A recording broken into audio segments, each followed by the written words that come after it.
Hare Krishna, this is Ramiya Das, your host.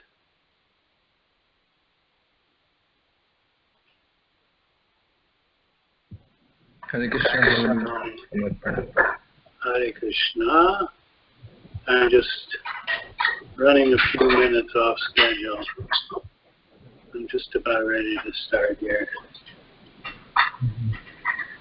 And we'll get to this one. There we go. I need to confirm.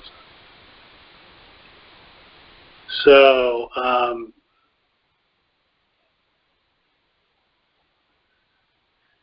yeah. Again now.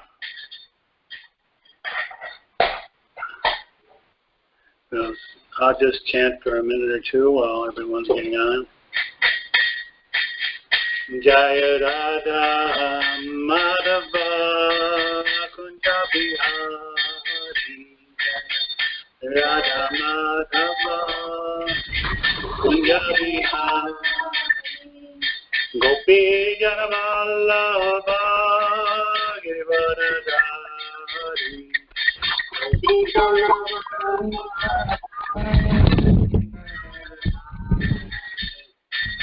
Yasodanandana Bhattadana Ranjana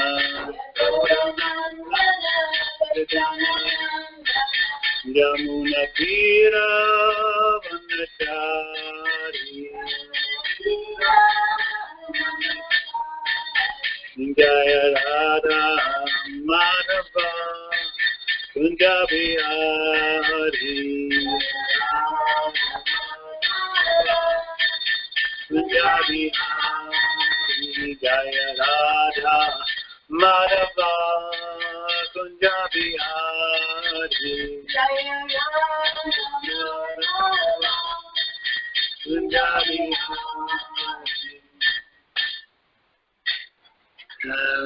Jai Om Vishnu Prabhupada Prabhupada Jakacharya Sadhara Sadhu Shri Srimad Divine Grace A.C. Bhakti-vedanta Swami Śrīla Prabhupada Ki Jai Ananta Goti Vaishnava Vrinda Ki ISKCON Tampa Śrīla Prabhupada Ki Jai Kantra Srimad Bhagavatam Ki Jai Gaur Premanand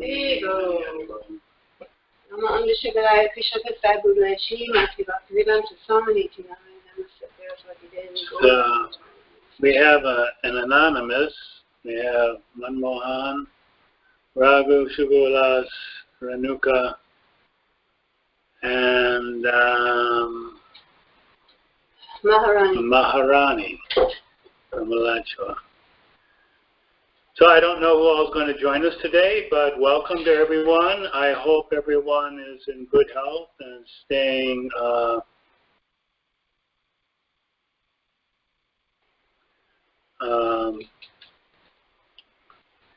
let's see here.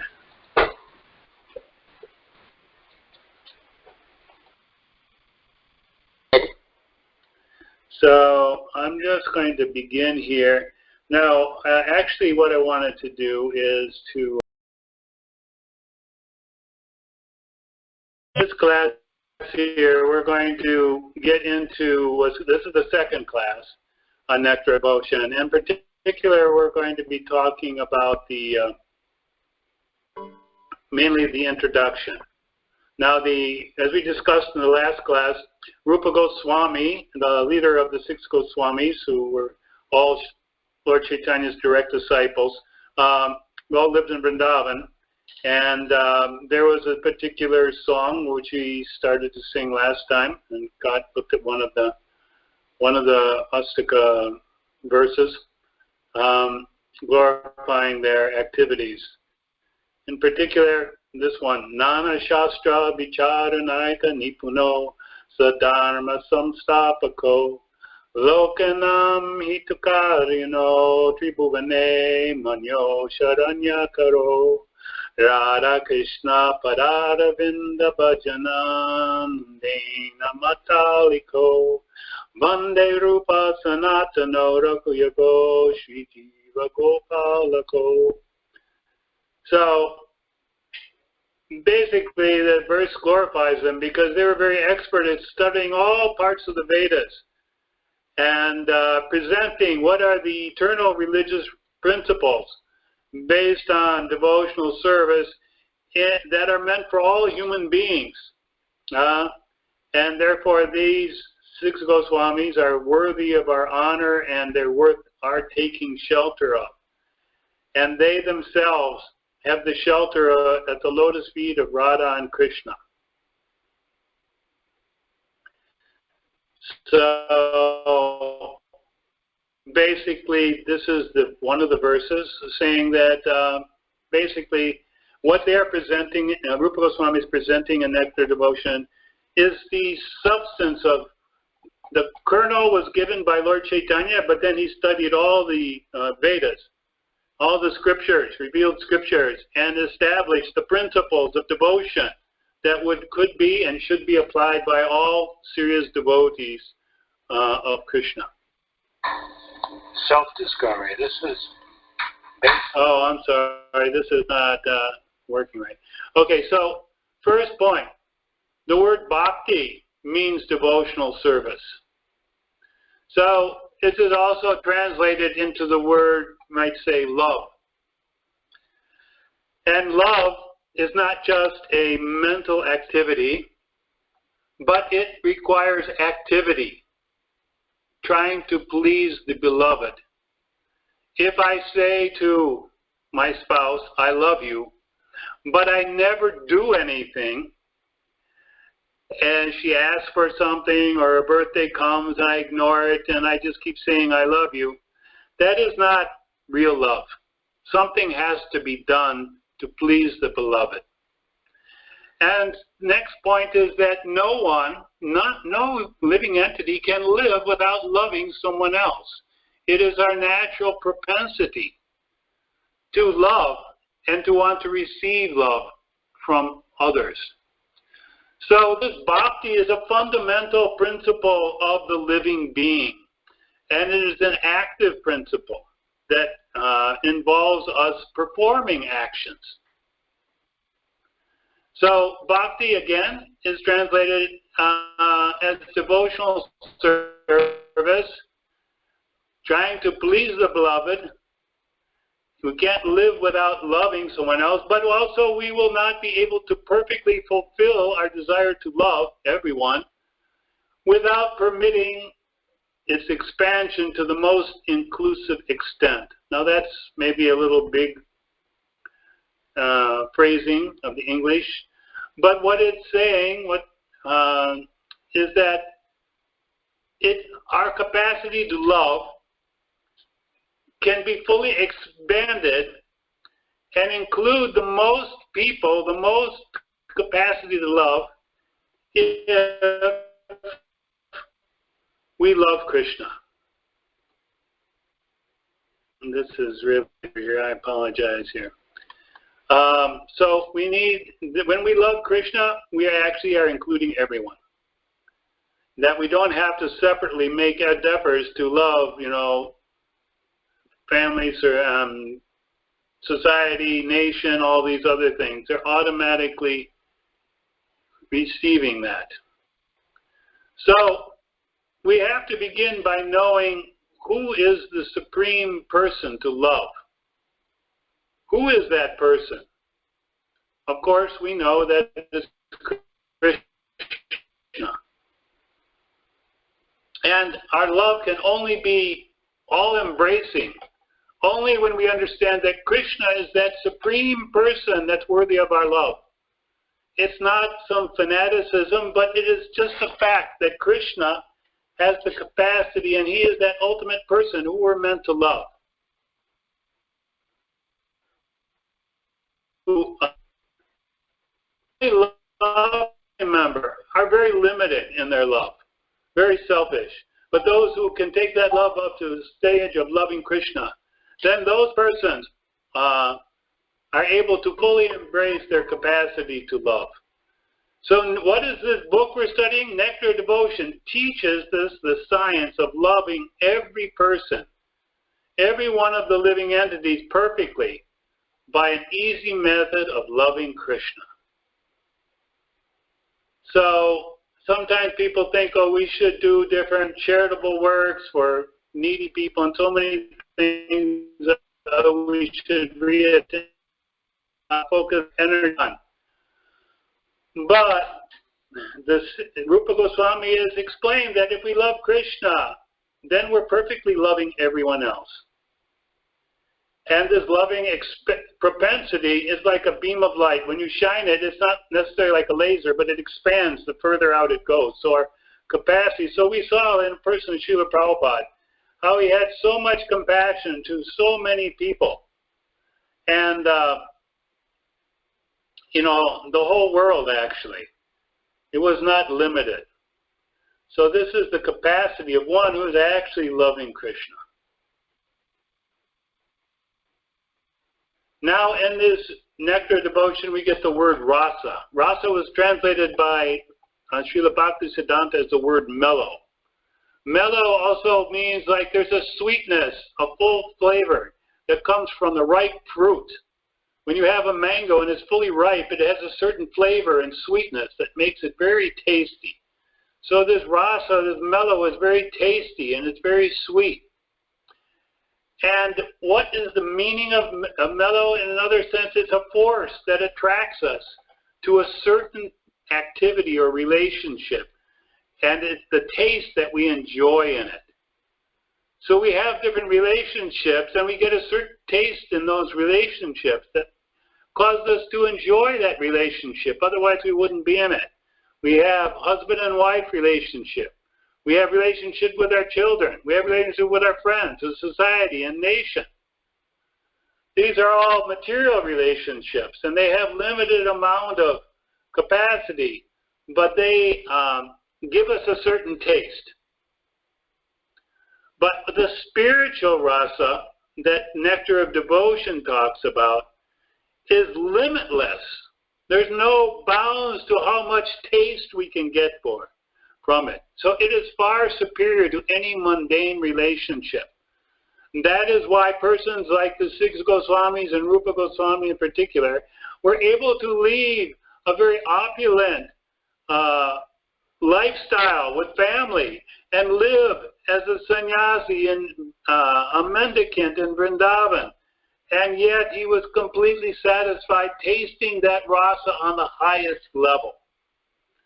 Most deep, most satisfying. No comparison to our mundane tastes that we experience in our relationships. So this is what the word rasa means. And we should all be very eager to taste these rasas that are available in associating with Krishna through bhakti. They're very wonderful, very tasty, very pleasing. It's not rituals that we're performing. It's not duties we're performing, but it is a relationship that gives a sweetness and a real attraction that we're developing.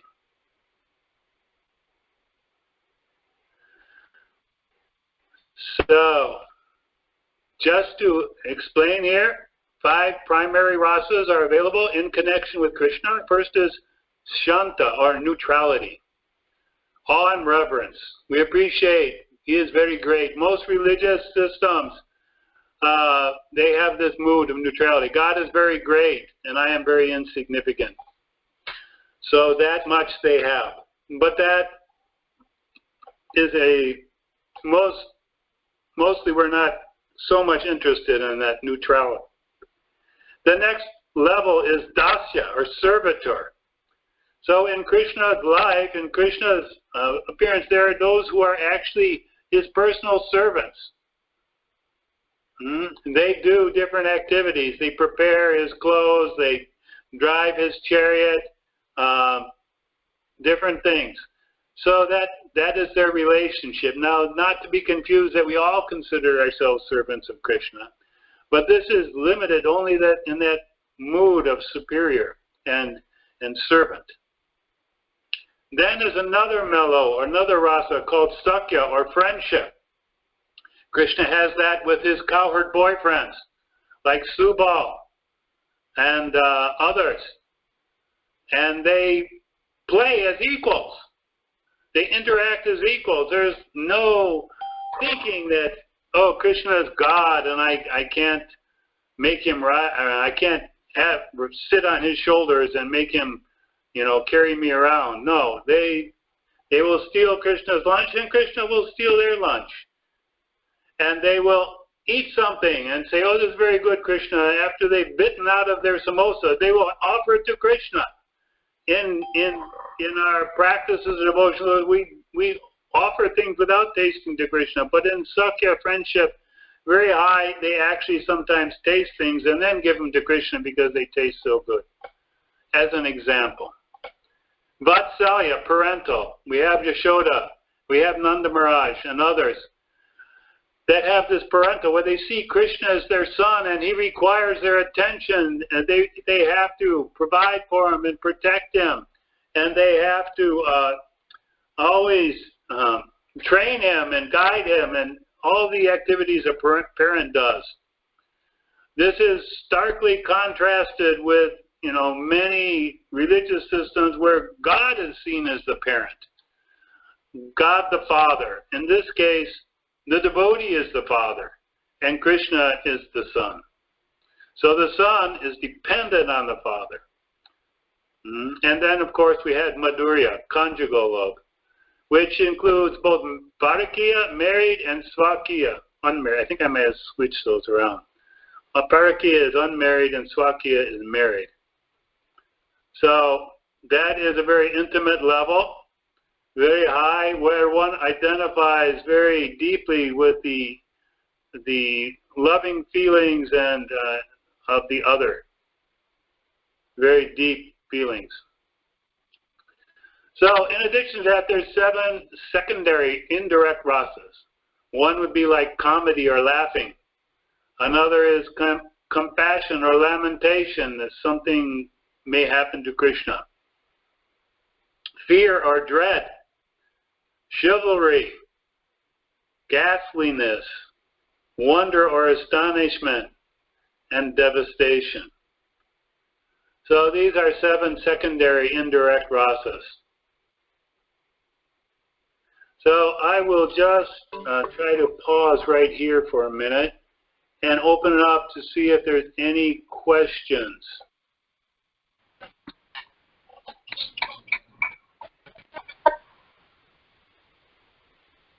So please go ahead if you have any question or clarification, anything you want to add.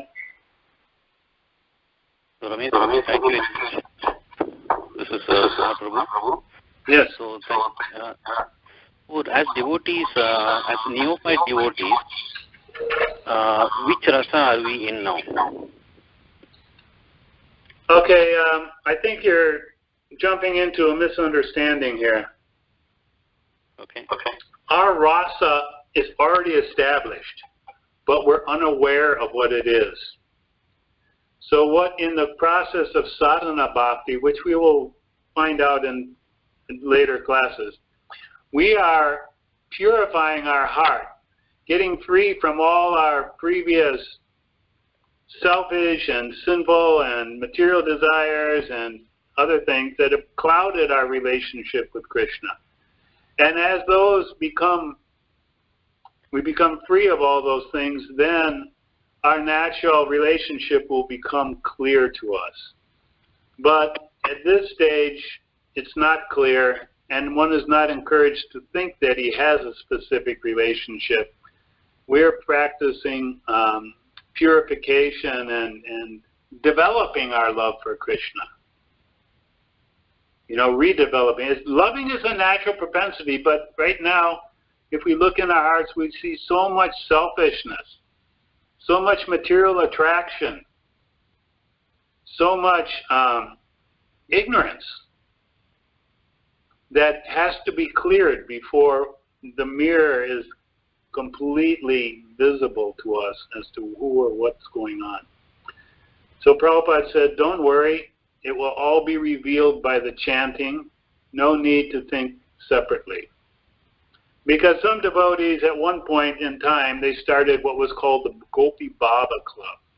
Very infamous time in the history of ISKCON. And they thought that they would read from Chaitanya Charitamrita and discuss all the sections about the gopis' love for Krishna, and this way they would develop that love. And Prabhupada was furious when he told them, when he heard about that. He said, this is not the right way. You don't just study these things and think that now I'm going to get that love. You know, I'm going to imitate. Like one devotee one time was reported to Prabhupada, it was reported that somebody told him he had some relationship. Some Sahaja Babaji in Vrindavan told him that in Krishna Loka he was a peacock. So all day he was walking around his room pretending he was a peacock. And Prabhupada said, this is nonsense. Total nonsense. This is not the approach.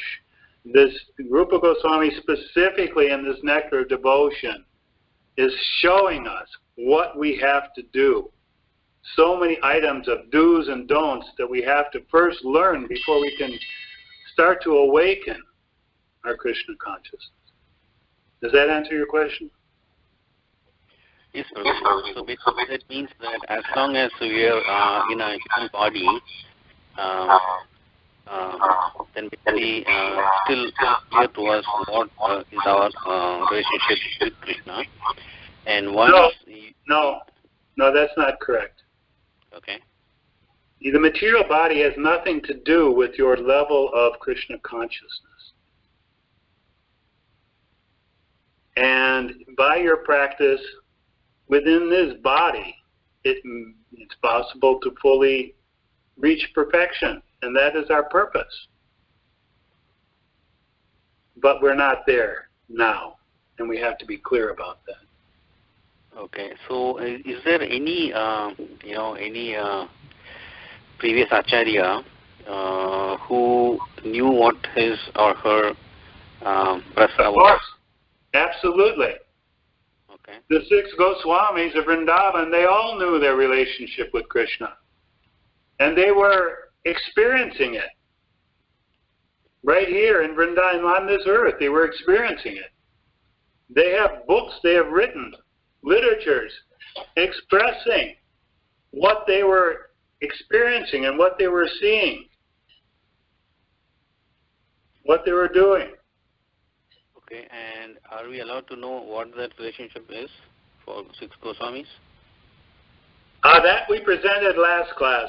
They are all manjaris. These are servants, young girl servants of Radharani. Each one has their own specific name and their own specific type of dress and their own specific activities that they do. And we gave a whole list in that previous class of all the predecessor acharyas and their specific spiritual identities. Right. So basically 6 Goswāmīs were in Dasya Ras relationship. No, they were in conjugal relationship.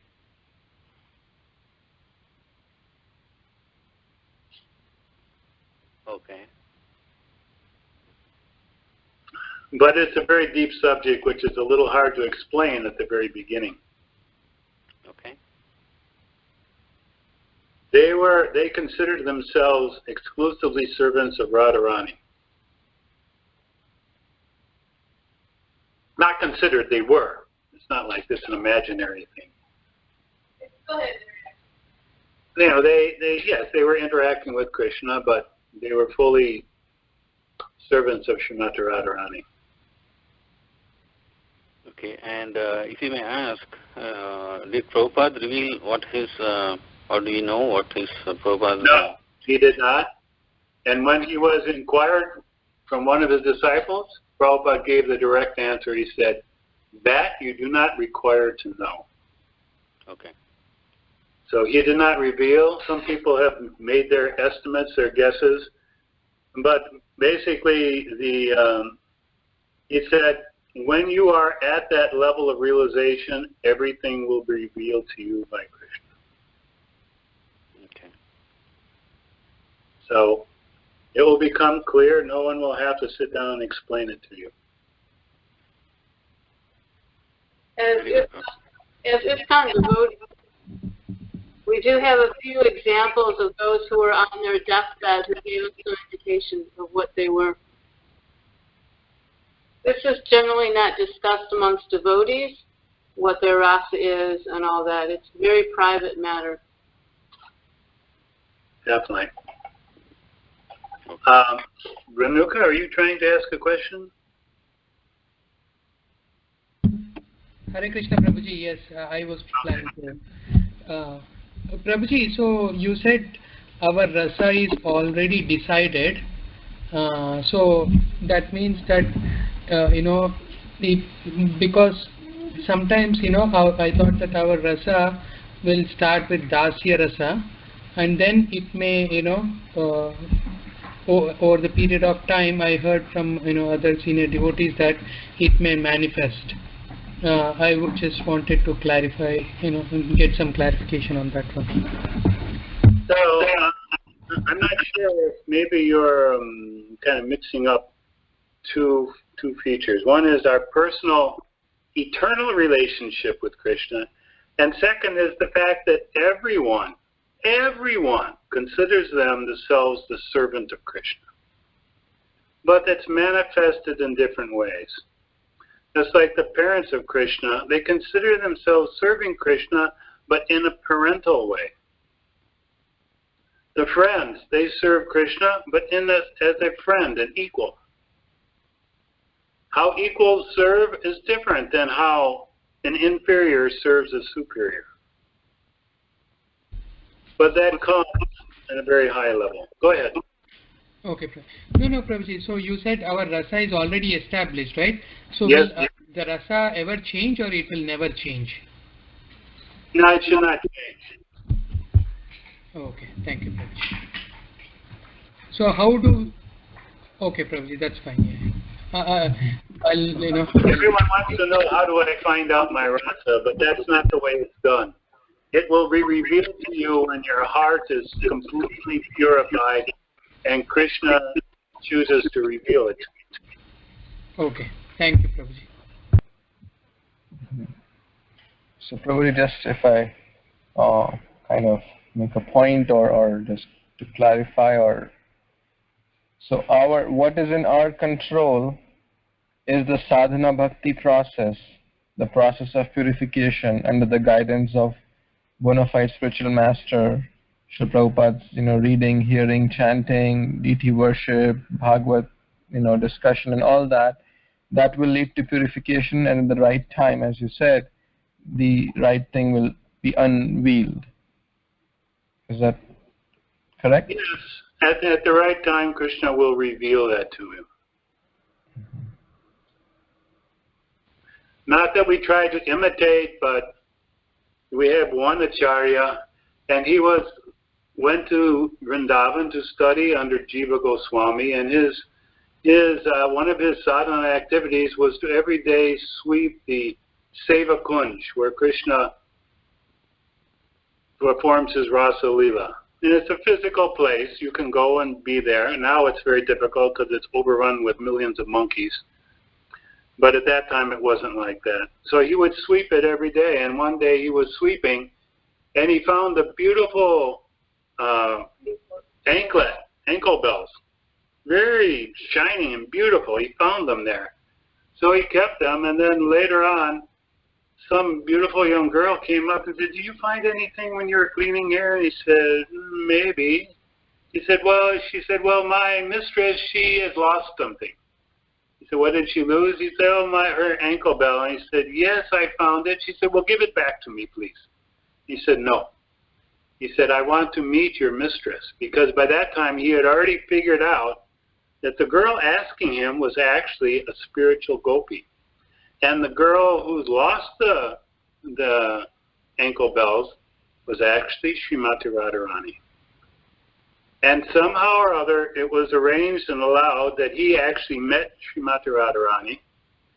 And Srimati Radharani was very pleased with them, and she pressed that ankle bell on his forehead, and it formed kind of an unusual tilak. And she gave, this was all done on the spiritual level. So it was kind of like in a dream, you might say, but not exactly a dream, it was real. And also gave him a new name. So when he came out of that trance experience, you know, other devotees met him and saw him, and he said, "What's that unusual tilak?" And he was hesitant to tell anyone. And finally his guru, Jiva Goswami, asked him, and then he revealed everything to him.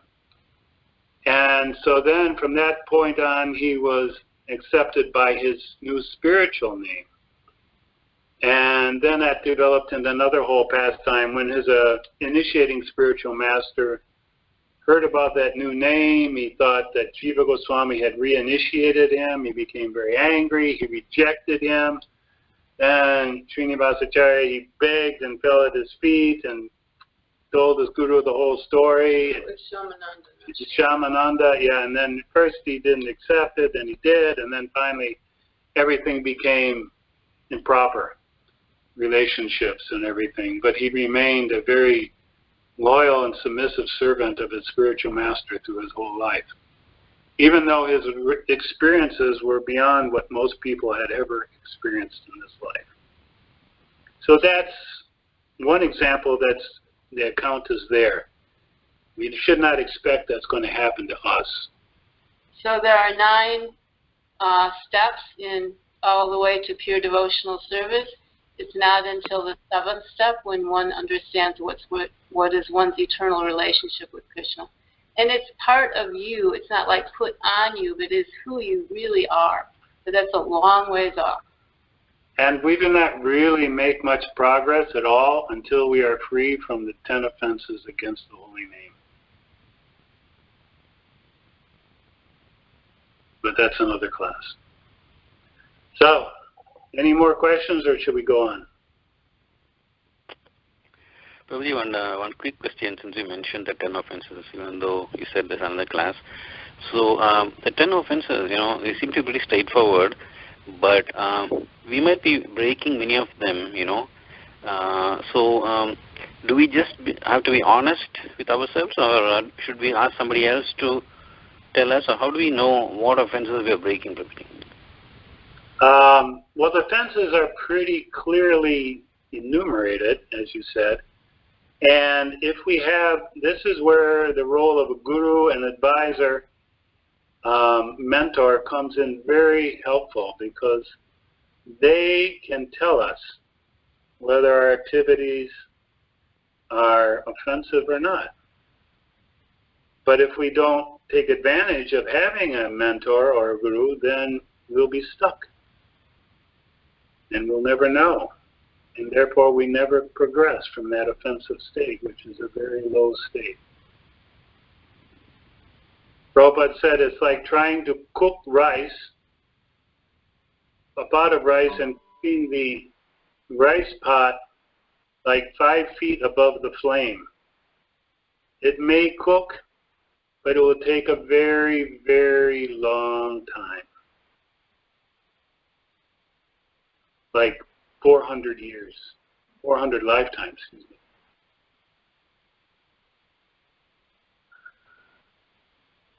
So, can we go on now? We have some more things to cover.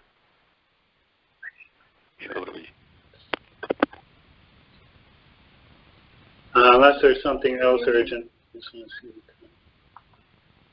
Okay, so let's go back here.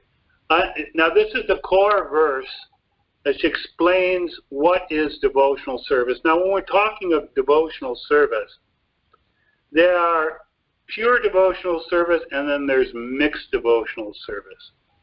Or we might even say offensive devotional service. And Rūpa Goswami is only talking about pure devotional service here, nothing else. So the verse begins, Anyabhilasita sunyam, without any material desire, jnana karmadi anavritam, free from any monistic philosophy or fruitive activities. Anukulena krishnanu, favorable in relationship to Krishna. Favorable means what Krishna likes, what Krishna wants. And it has to be in relationship to Krishna, not independent. Like some people think that by serving man, we're serving God. That is not covered. This is not included in this. It has to be in relationship with Krishna. Then, Bhakti-rasāmṛta-sindhu. I'm going to have to do some muting here.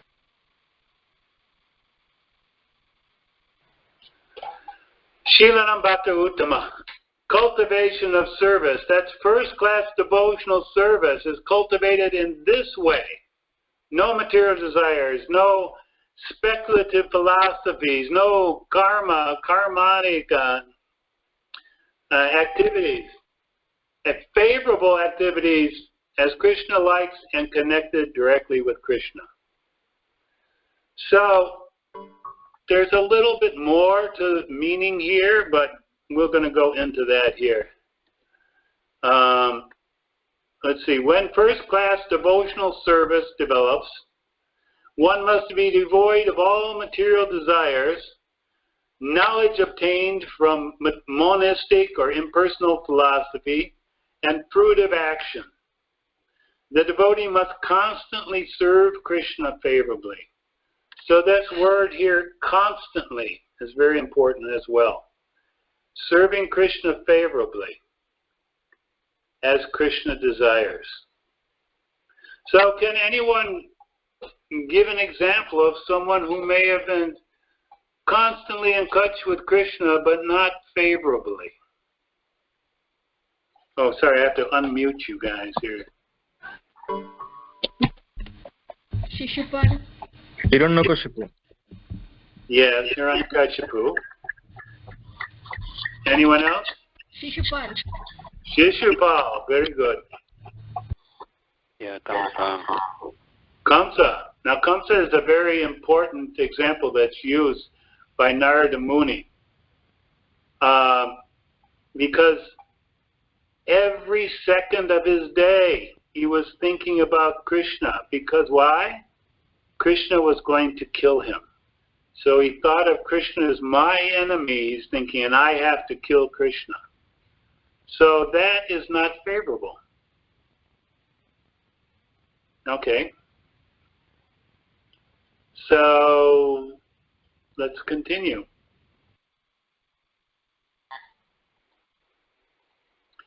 Sarvapadi Vinir Muktam, free from all kinds of material designations, Tat Paratvena Nirmalam, for the sole purpose of Krishna, serving Krishna uncontaminated, pure way. Rishikena, by purified senses of the master of the senses. Sevam Bhakti Uchate, the service, devotional service is called, this is what it is. So bhakti or devotional service means engaging all of our senses, in the service of the Lord, the Supreme Personality of Godhead, the master of all the senses. When the spirit soul renders service unto the Supreme, there are two side effects. One is freed from all material designation, and one's senses are purified simply by being employed in the service of the Lord.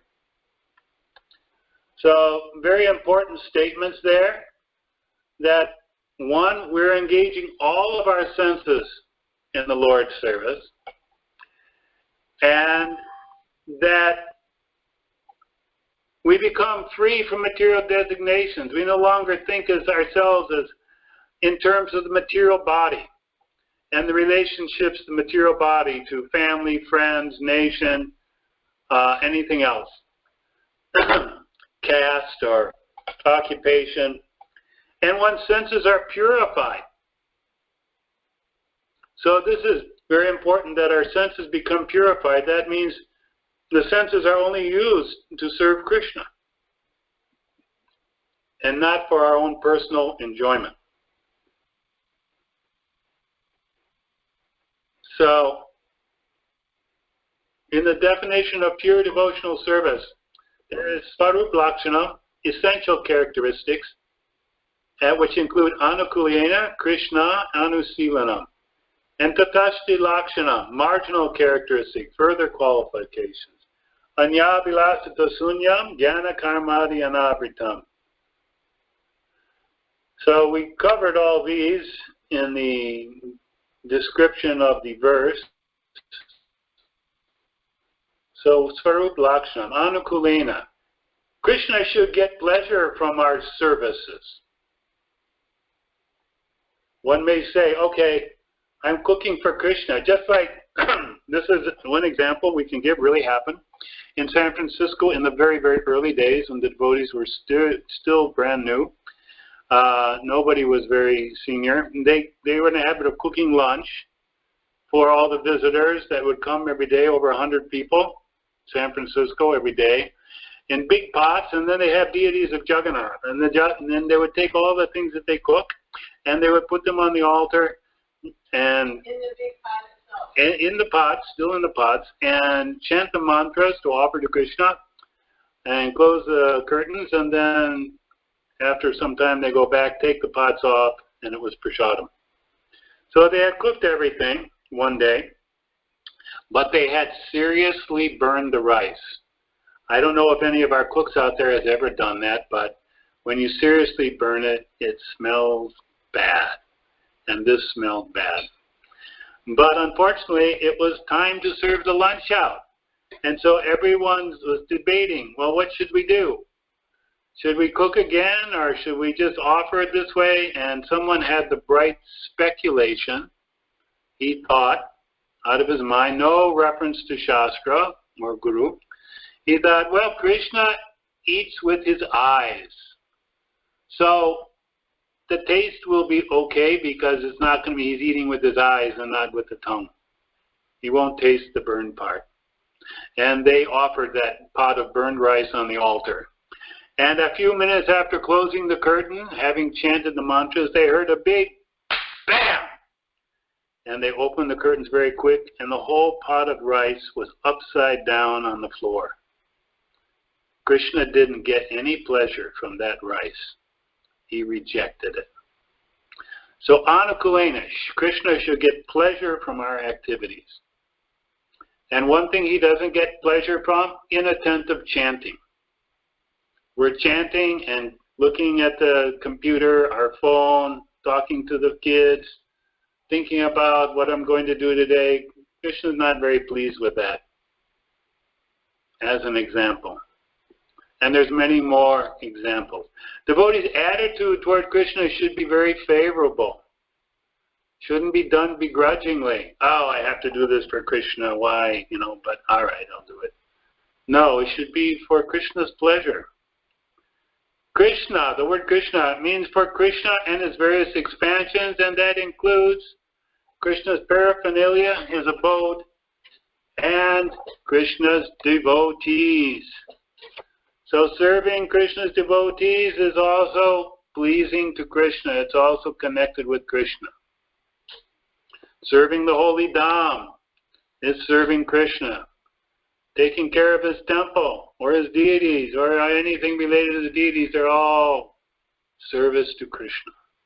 Anusilanam, constant activities following the predecessor acharyas. So our acharyas, Śrīla Prabhupada, Śrīla Bhaktivedanta, Bhakti-rasāmṛta-sindhu, they all give different things. We have so many songs, as Sujoya Mataji often will sing of Bhakti-rasāmṛta-sindhu. And he describes different kinds of activities and everything that we should, as an example, we should understand we should be doing. So that's following our predecessor acharyas. And we should be engaged constantly, not like, okay, it's Krishna's time between 9 and 10 tonight, and after that I'm free time. No, it's not a job. We're trying to develop love. Tatashta lakshanam. These are additional effects. Anya abhilasita sunyam. Anya abhilas. Other desires. Motives. There should be zero other motives. We're not chanting for good health. We're not chanting for wealth. We're not chanting for peace. These may happen or may not. We are simply chanting to please Krishna. That is all. So devoid of all material desires. And we have to be careful. Sometimes we have a tendency to mix things in there, but we should not.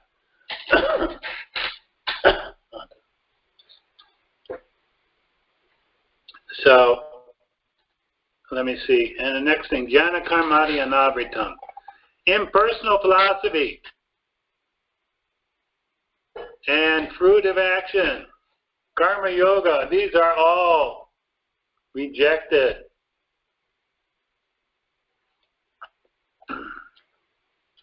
Including artificial detachment.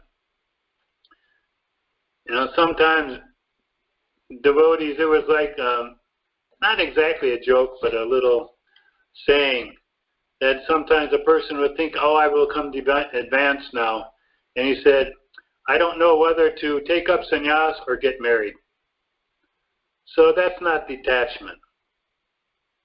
You know, one has to be sincerely disinterested in enjoying the material world.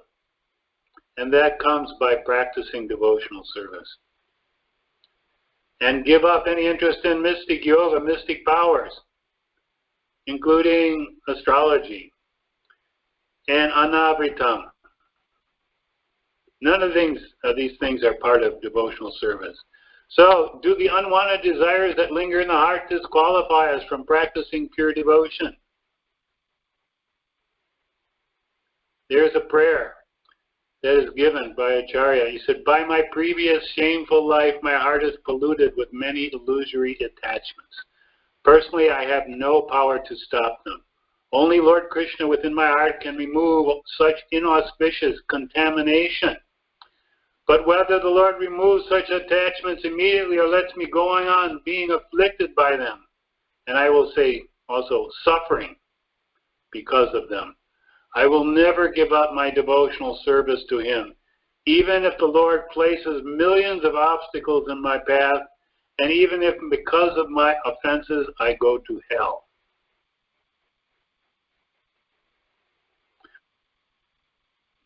Moment, stop serving Lord Krishna. I am not interested in mental speculation, fruitive activity. Even if Lord Brahma personally comes before me and offers such activities, I will not even be slightly interested. Although I am attached to material things, I can see very clearly that they lead to no good because they simply give me trouble and disturb my devotional service to the Lord.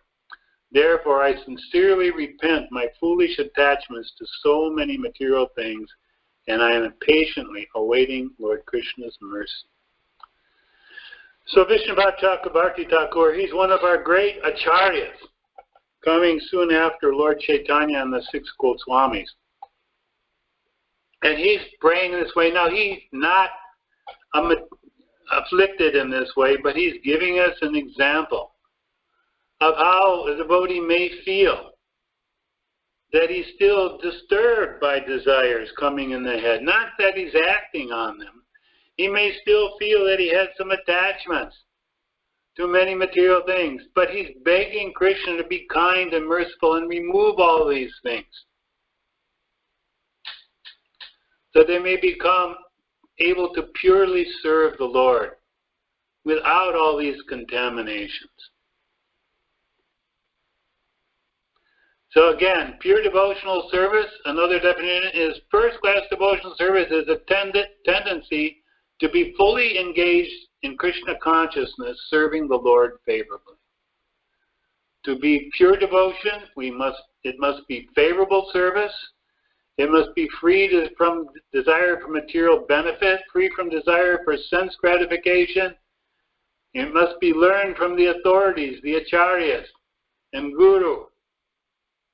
And we have to develop even a spontaneous, loving attitude towards the Lord.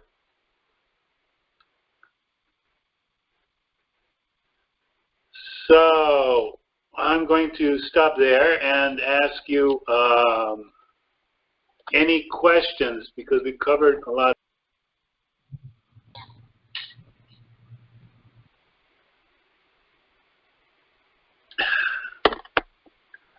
Does anyone have any question about this definition? So, Prabhuji, we can, I guess we can take it that whatever service we are doing is basically not devotional service, it is just sadhana bhakti. We are preparing for devotional service. Would that be a good way to get it? There are two ways of understanding that question. One way is yes, we are preparing. We're trying to get to that point of pure devotional service. Yes. But the second way is that Prabhupada was once asked by someone, how many pure devotees do you have in your ISKCON movement? And Prabhupada turned and asked someone, how many members are there in our ISKCON now? And they gave some thousands of number. I don't know exactly when that was, but thousands of devotees were already his disciples. And Prabhupada said they're all pure devotees. Now, were they all free from all material desire and everything? Maybe not. But Prabhupada considered that the example is that if your body is dirty, what do? You go and you take a shower. So when you're in the shower, someone may say, oh, you're dirty. But from another point of view, you're in the shower, you're getting clean, and very soon the cleanliness will be complete. So in one sense, you are clean. So Prabhupada took it that way as well.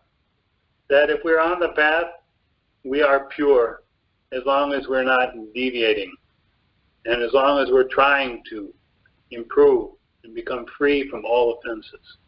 Now, Prabhupada generally assumed that we're trying very hard to avoid all offenses, especially against the holy name. The other definition of pure devotional service is someone who is following sincerely a pure devotee. So if you're following sincerely your guru, you're also considered pure. Other questions?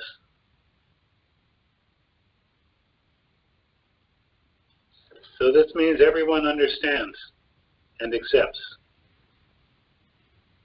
Bhashwati, is that true? Raghu?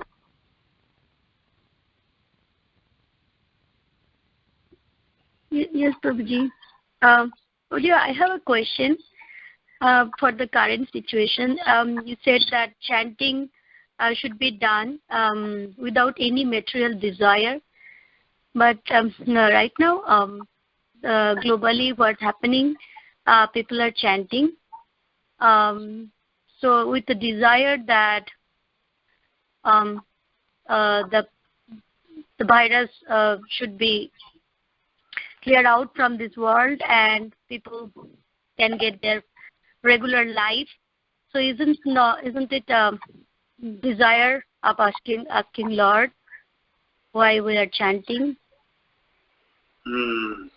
Yeah, generally it would not be recommended to chant so that everyone gets free from the virus. That's up to Krishna. And if he chooses to get rid of it, fine. If he chooses not to, that's also fine. The idea is the holy name is not our servant, so we don't ask him for things. We just try to please him by chanting. So what we are chanting is for our purification. The virus may come and may take us, or it may come and leave us alone. In either case, I want to be with Krishna. This is the right desire. But, like the one time there was some kind of malaria outbreak or something, and Prabhupada said when he was younger in Calcutta, and he went, and there was kirtan party that went in the streets chanting. And he said because of this chanting, the malaria went away. Now you have to understand that, yes, the holy name, everyone is contaminated consciousness, And by introducing spiritual activities in greater quantity, it purifies the whole world. The virus may go away, may not go away. We're not asking, but it may go away. Because what is the virus? It is the collective karma of the world. For their activities, the activities of so many people, there is a reaction. And therefore there is suffering. And the suffering is both personal and group-wise, global, all these levels. So we're going to go into this in the next class. What is this cycle between desire, sin, reaction, more desire, more sin, more reaction, and then ultimately getting another body, and how all those sins accumulate and cause another body, and what kind of body we may get.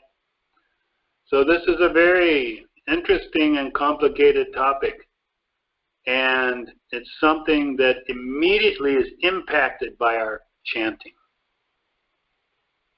You know, we, by this pure chanting, free from offenses, this whole cycle of karma is completely broken.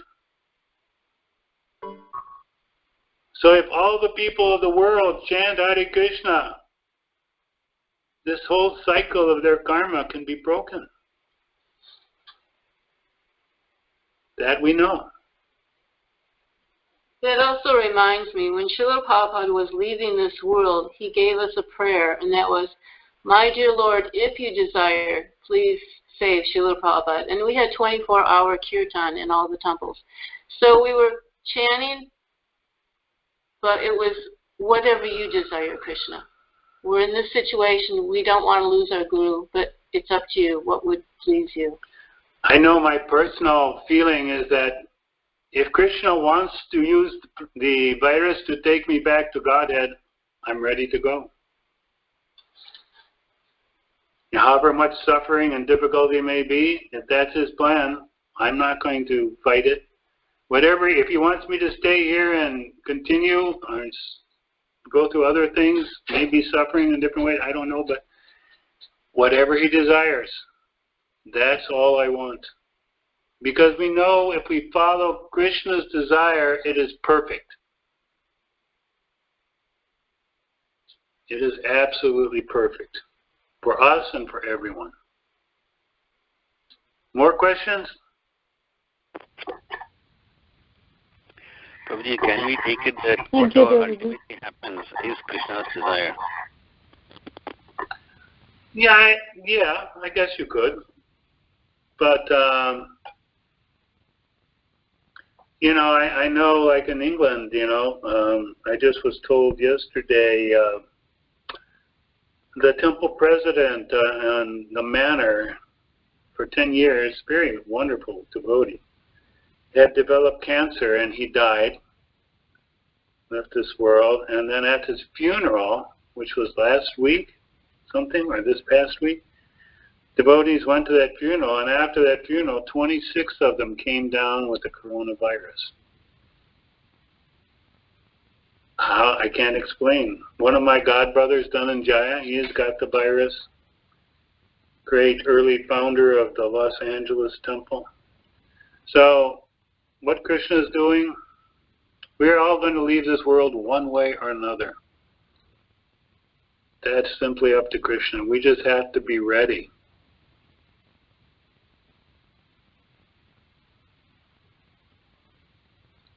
More questions?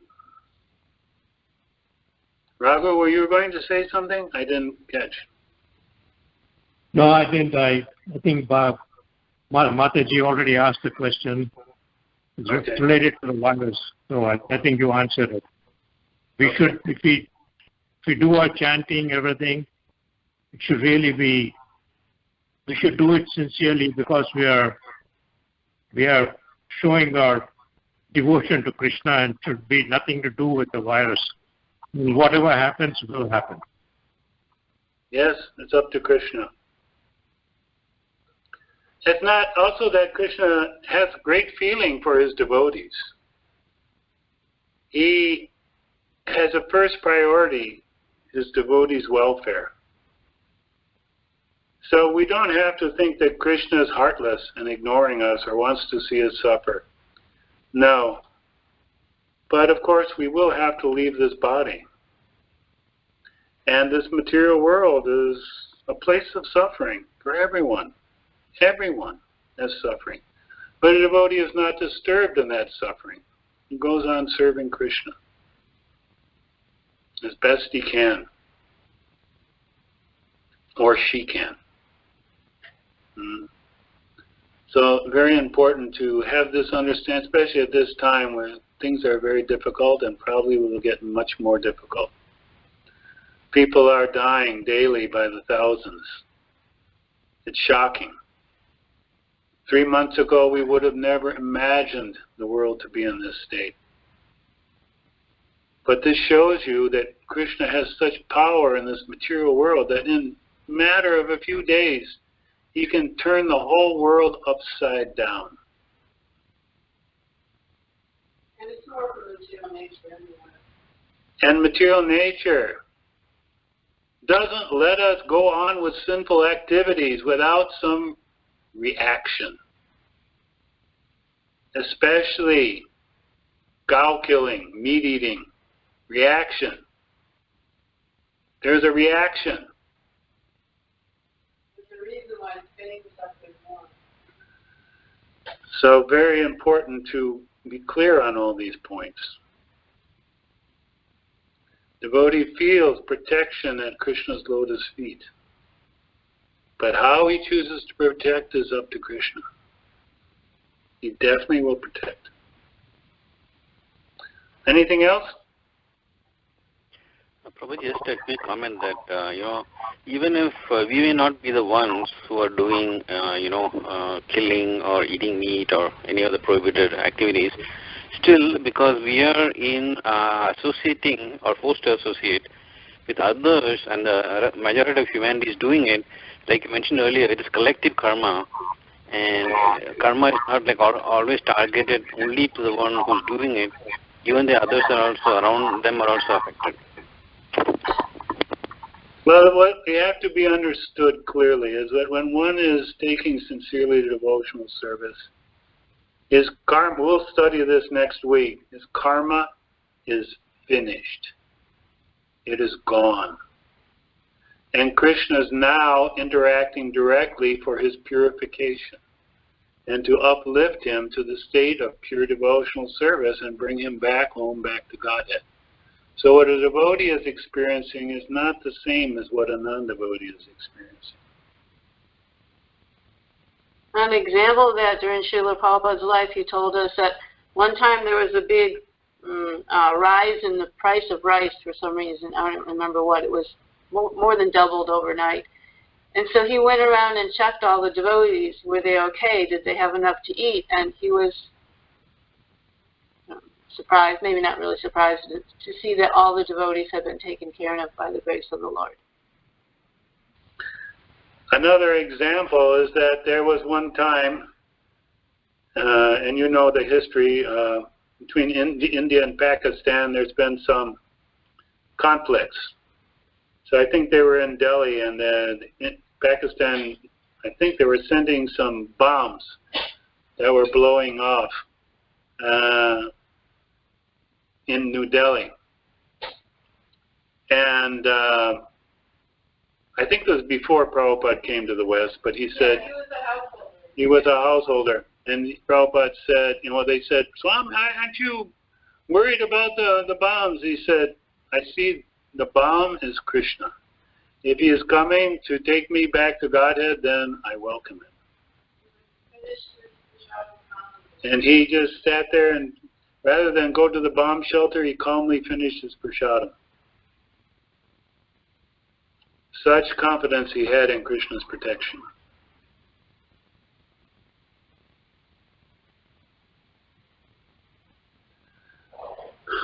All right, so I want to go through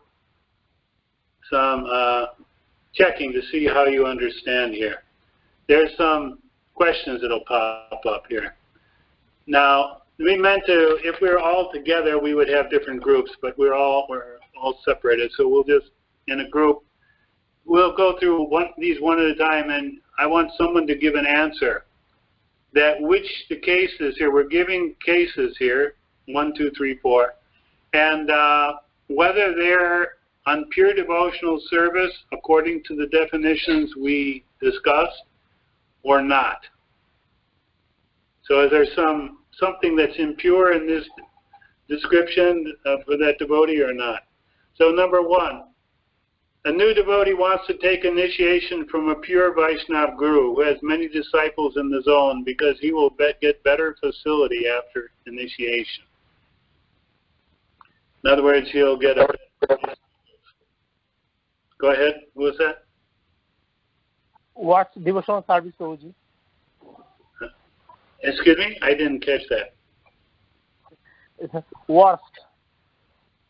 What? Worse. Okay, that is, in other words, you're saying it's not pure devotional service? Not at all. Okay, very good. The next one, a full-time temporal pujari accepts financial maintenance from the temple for his grihastha maintenance. Is that pure devotion or not?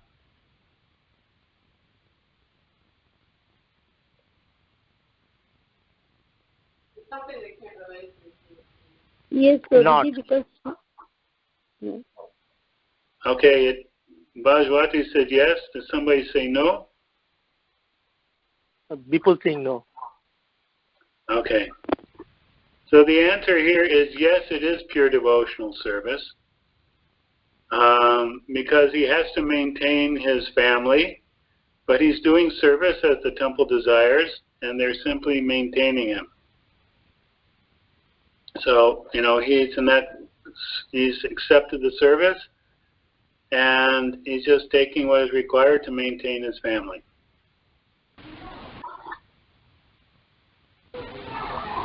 The next question.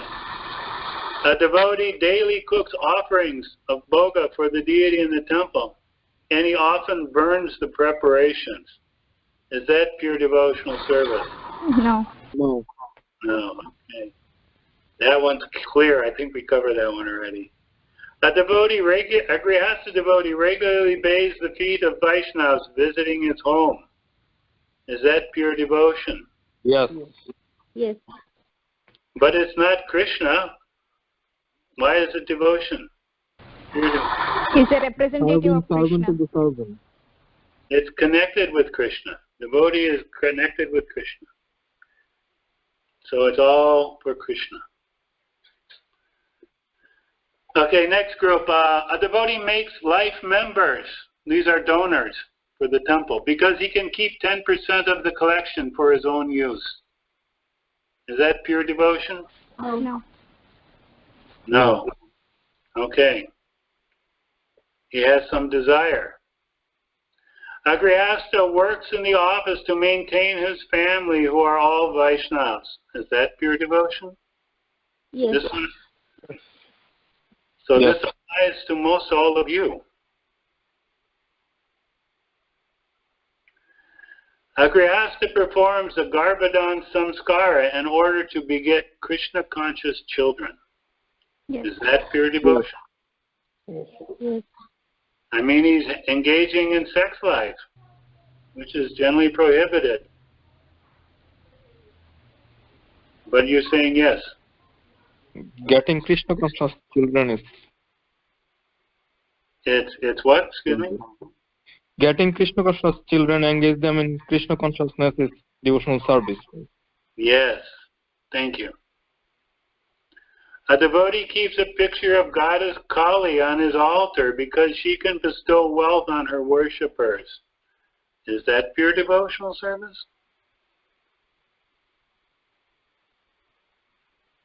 No. No. Okay, I'm glad we're clear on that because she is not Krishna and he's looking for material benefit. Next, a Sankirtan devotee, a book distributor, regularly cleans his vehicle at the car wash because he considers the vehicle Krishna's property. So, yeah, it is. It is. Because he doesn't consider it's his vehicle, he considers it's Krishna's vehicle. A guest visits the temple and gives a donation for a seva puja of the deity. Is that pure devotion? That's a tough one. When would it be pure devotion? Can you repeat one more time? A guest visits the temple and gives a donation for the puja of the deity. Is that pure devotion? And when? When is it pure devotion? If the deity is Krishna. Okay, but that we know. But when is it? When is it? Okay, let me ask this: when is it not pure devotion? When he's asking for something. Yes. For the puja. If he's asking for some benefit. It was kind of a trick question until he did the second part. So we have to look at things and analyze. What is it? A devotee keeps a picture of Nrsingadev on his altar because he can remove obstacles in devotional service. Absolutely, yes. Yes. That's pure devotion. Now notice he doesn't say Ganesh, it says Nrsingadev. A brahmachari attends Mangal Artik every day because he wants to maintain his position on the temple council. No. No. No, he wants something. A devotee performs fasting every Ekadasi because he may receive the boon of getting a son. No. No. No. You guys are pretty tough. It's amazing. A devotee collects donation and regularly performs festivals for the Lord in the temple, in his temple at home. No. No. Why not? Because this is his home. It's not the temple. Not for the temple. Is there a situation where it would be pure devotion? Assuming the temple is in his home. Yeah, if there If is he no invites temple. if he invites all the devotees and they all pray together over there. Okay. And also, Prabhuji, like sometimes we have seen Vaishnavas used to beg for getting the puja done at his home temple and invite other Vaishnavas for. So what we would say is that if the devotee uses the donations to worship the deity and to pay for the expenses of performing this festival, it would be pure devotion because he's serving Krishna and he's not trying to enjoy the benefit. A devotee regularly performs yoga asana to keep himself fit for preaching Krishna consciousness. Oh, that's a tough one. Yes. Yes. Yes. Okay. Anyone think no?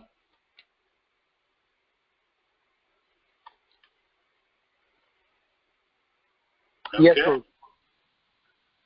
An ISKCON guru travels to the Middle East for preaching because Indian people there can donate more money than people in India.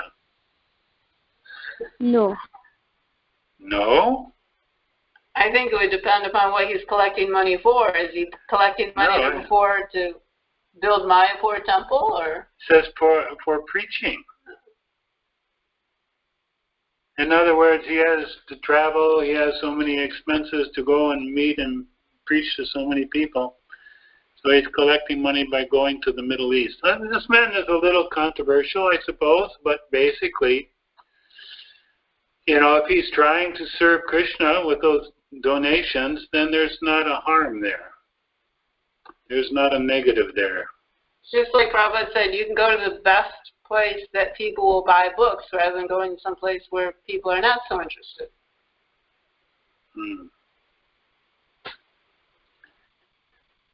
And any questions?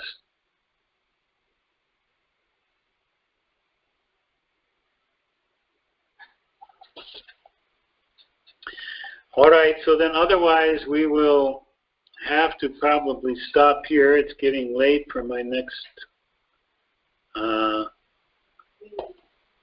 meeting. I will post the assignment there, and are there any of you that don't have the Nectar of Devotion book? I don't have, Prabhuji. Okay. Raghu, do you have? I got to check. I will send you a message. Okay. Anyway, I also have recordings that I'm going to post so that you can, some of you may be having a hard time sitting and reading, so I'm trying to make it a little easier. I think the recordings are okay, but better to read if you can. So what about Bhajwati? Does she have a Kindle? Bhajwati, Raghu, do you have a Kindle or something that can read Kindle files? Yeah, Prabhuji, I will never get in online if it's available. Yeah, online also you can find it at Vedabase. Yeah, I have an Android pad. I can read it.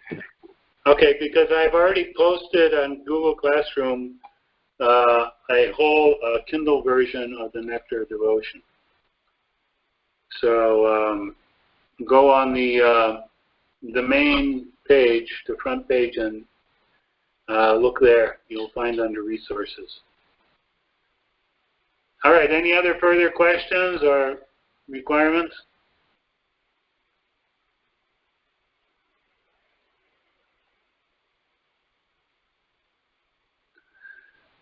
So if it's okay with Shubha Vilas, we will end here. Thank you, Prabhuji. Thank you for your service. All right. Thank you. Hare Krishna. Thank you, Prabhuji. Hare Krishna. Hare Krishna.